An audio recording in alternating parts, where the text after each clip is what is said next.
Piccolos, this is a practice guide to the Fountains of Rome by Respighi. This starts off for the piccolo part with a beautiful solo. It's with the bassoon in unison. So of course intonation is our primary concern with the bassoon, but I have found trying to blend in unison with the bassoon to be the best of all possible options within the wind section. Their sound is wider and you can just go right into the middle of it. Anyway, that's how I think of it. I'll just start right at the beginning of when the piccolo comes in, play that down, and then go over some things that I think about.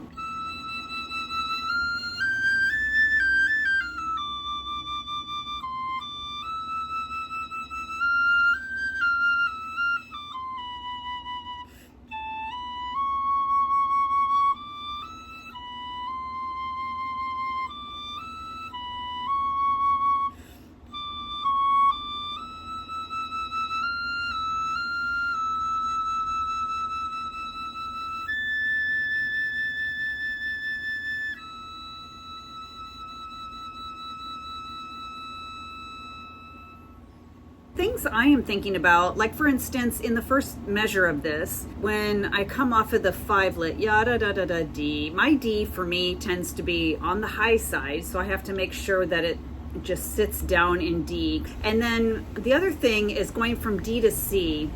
My C just tends to be kind of like open sounding, or it just has a different tone quality. Like if I exaggerate, it's something like,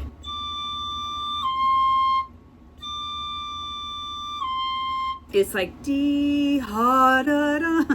So I have to work to make sure my C has the same, I don't know, resistance to the tone. Anyway, that's what I'm thinking about, is keeping the tone quality very legato and very much the same, very much matching. And then when I come up off of the C, D, E, that my E comes back up a little bit, is not flat, yada da yada da da da B, and the B. So you just have to watch your intonation, put a tuner on, and just see what your tendencies are. But I find that generally speaking, especially in this middle register, any intonation problems are, a lot of it is the resistance of sound kind of can come and go. So for that B, for example, sometimes mine goes sharp, but what that more is I just lose that density of sound that I want. I don't want it super dense, but a tonal center, that's a better way to say it. So if I lose my tonal center, then that B tends to kind of shoot up a little bit sharp. Moving on, the breaths I did and that the bassoon player and I have done the last time I played this was I took a breath right here at this B and I took it right on that beat 6. You don't want to do B, yada da, like a 16th notes coming out of that. Coco, good Lord. Sorry, that was my dog. It's easy to breathe kind of late or even on time, and then that A, B, C sharp will turn out to be 16th notes, and you don't want that. So anyway, B, ba da dum. I would breathe there. I think both the bassoon and I breathe there. I can't remember now, but I would breathe at the C, after the C sharp here. The bassoon kept going, and the bassoon player breathed after the E here, and I kept going. So that worked for us, and we just discussed that amongst ourselves, and the conductor never said anything, so I think that works okay. And then at the E half note, dotted half note, and A dotted half note, just make sure a nice ribbony vibrato, and then just make sure you wait. The horn does like ba, A, 2, 3, ba, E. They have an 8th note going into your change up to the A and your change down to the E. So you just have to make sure you wait for that before you change those notes. After that, the rest of this is not bad. The fast stuff is not bad for the piccolo. Watch at the bottom of the page here. Of course, those low Cs, you just leave them out. Don't go looking for a piccolo that can play low Cs. No need for that. You just don't play it. But do make sure you're in unison with the celeste. And so because you're coming in after that first triplet, you know, you're not playing that first triplet. So you've got to really get through there, because the keyboard is just, you know, they're not breathing or delaying their sound or anything like that. There's a nice little solo top of the next page. It says pianissimo, but it should carry. So it's a soloistic pianissimo. Just watch the rhythm, 1 and 2, 3 and so your last A is not a 16th note, and then it's all good. And then once we get to rehearsal 11 here, that's when all the winds are going insane, and we just do the tail ends of all these sweeps of notes. So of course the bottom notes, no one's really going to hear it. It's not too bad down there, but just know that you just really need to get the last set of 16th notes, if nothing else. And then just know that each one is slightly different. So I've had to mark a few, like the C sharp here, I just circle it because the other two were B's in that same spot, things like that. I don't think I'll play all of these, but the first one, etc. And they're all similar like that. On the top of the third page, or our last page here, 1 measure before 14. This is tricky in the piccolo, and the piccolo has a great roll, and then it's just, it just like sends all the madness across the finish line or something. So you really need to make sure those notes are there. What I did the last time I played this was I did a B natural, middle B natural fingering for that high F sharp.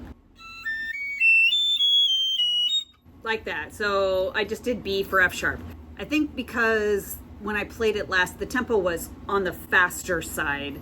You could just do regular fingering. If you do regular fingering for the F sharp, then when you hop over for the B flat, you could just not put the trill fingering down. If you don't get the trill finger over there and fast enough, this is enough, I think. Let me see if that's correct.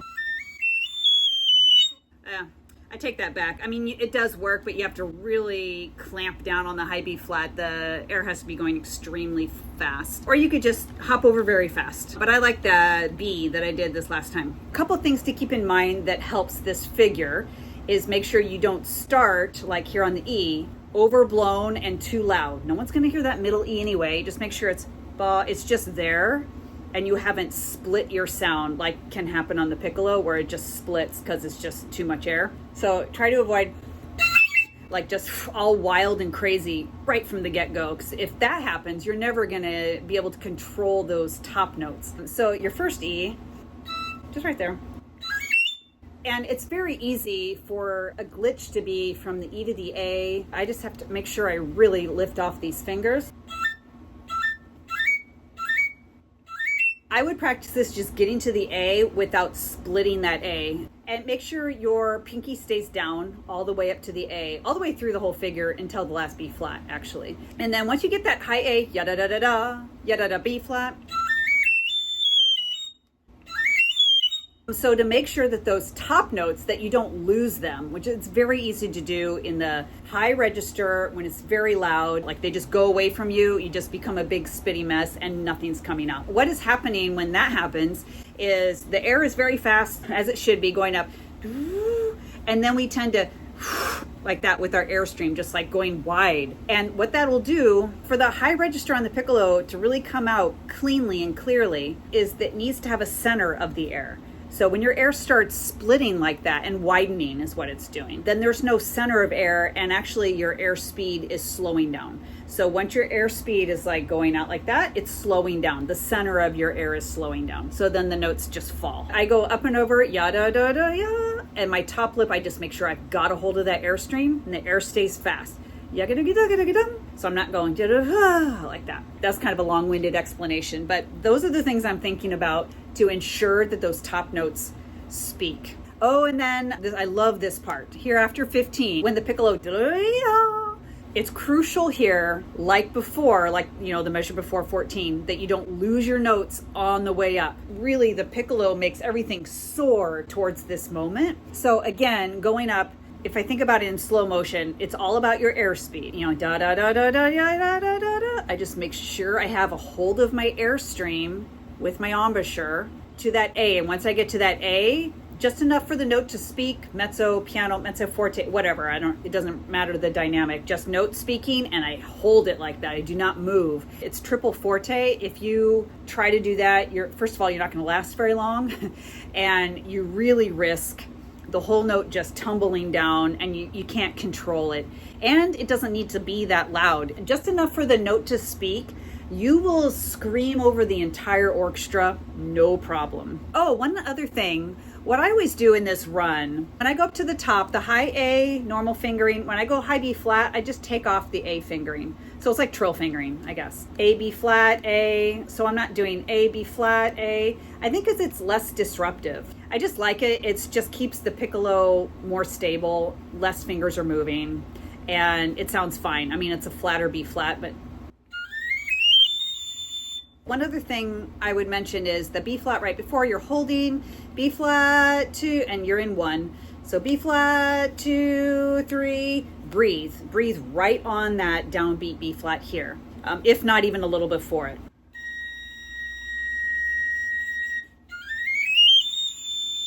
Your pinky should just stay down all the way. Da da da da. Yeah, A, B flat, A, and no, of course, no vibrato. You don't have time. You don't have any air for that, and you would sound insane. But just A, you're holding, and then I always break at the halfway. A real quick breath.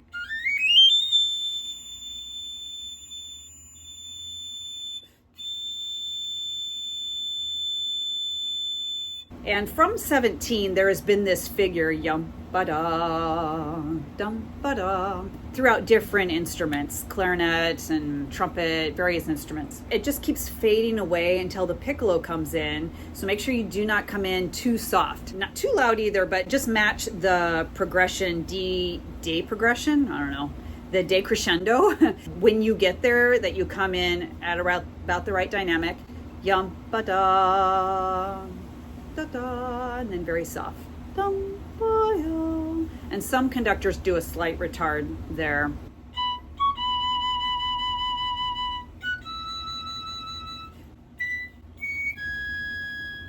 And that last C sharp here, I would do the alternate to make sure it's up high enough. The alternate is no thumb, no first finger in the left hand, middle finger, ring finger, and then in the right hand, middle finger, ring finger, and pinky. Okay, and then here at 21, this is such a beautiful moment. Before we do our 3 measures, flute for sure, and maybe the clarinet even before that, has this similar figure. To me, it's harder to do it on the piccolo. Just a little awkward in the fingers, and when you want to try to like make it soft and fade out, it can go away altogether, and I don't know, it's a little squirrely on the piccolo here.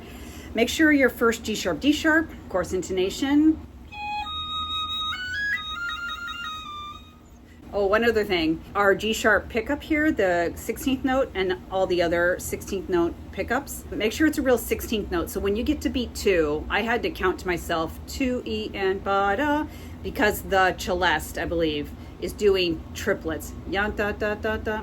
That can kind of mess with you if you're trying to fit in your 16th note. I wouldn't say tune out the celeste, but just count my own thing, 1 E and ba da. Then I feel confident coming in. And on this D sharp trill, I think what's helpful is not to try to trill so much. I feel like the flute and for sure the clarinet, when they have this figure before, they can really ba ya da. But when I try to do a lot, it's because our fingers are so close together, it can often just stop wiggling our finger there in the middle will just stop wiggling altogether. So da ya da. And then the next one, ya da da da da. So here, when the flute does it, always do ba da da da ya da da da. A lot freer, which sounds beautiful. But I find, and I played that flute part, and I feel like I can do that okay. But when I do it on the piccolo, I always get tangled, not like so much that all my notes fall apart, but I just can get a little extra glitch. So I just don't do that much. I don't know. For me, it never works so much. So I just try to keep it a little more unfree, a little more strict or straight for safety.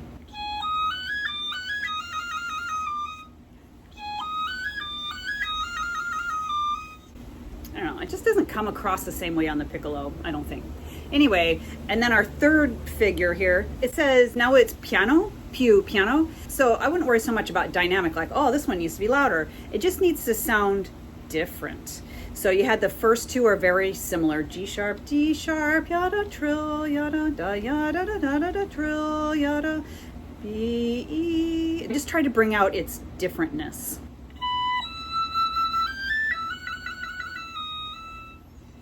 And I like to trill that last trill a little bit longer, even though the conductor usually is done conducting, but You know, what's he gonna do? So those are beautiful, and try to make the last grace notes, da, ya, da. Just try to fade out. It's so difficult to do. You want to avoid, which is very easy to do. So that is not the style. Da, ya, da. Should just float away. And of course, it's much easier to get that floating away sound when you're playing in a hall. Right now I'm in my very dry practice nook with sound panels, and I'm just playing right into my iPhone, so you're not hearing any fade out at all. Oh, and then this last part, 22. This might be my favorite part. I don't know, I have a lot of favorite parts in this piece. But the flute, principal flute has ba-da, ba-da, like octave jumps here. Very delicate, and so you can just go on the principal flute's lead.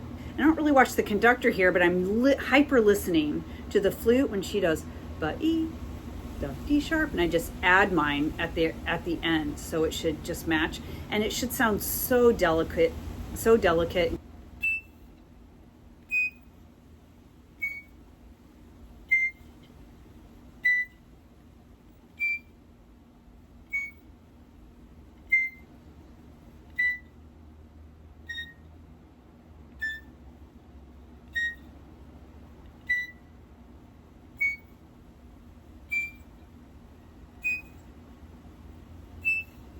And C sharps, definitely use the alternate fingering for those C sharps right there. Okay, that is it for this piece. It's a great piccolo part. I hope you found some of that hopeful, well, also hopeful, but helpful. And please hit subscribe if you haven't already. I have an ongoing playlist of these orchestral practice guides for the piccolo. Thanks for watching this video, and happy practicing.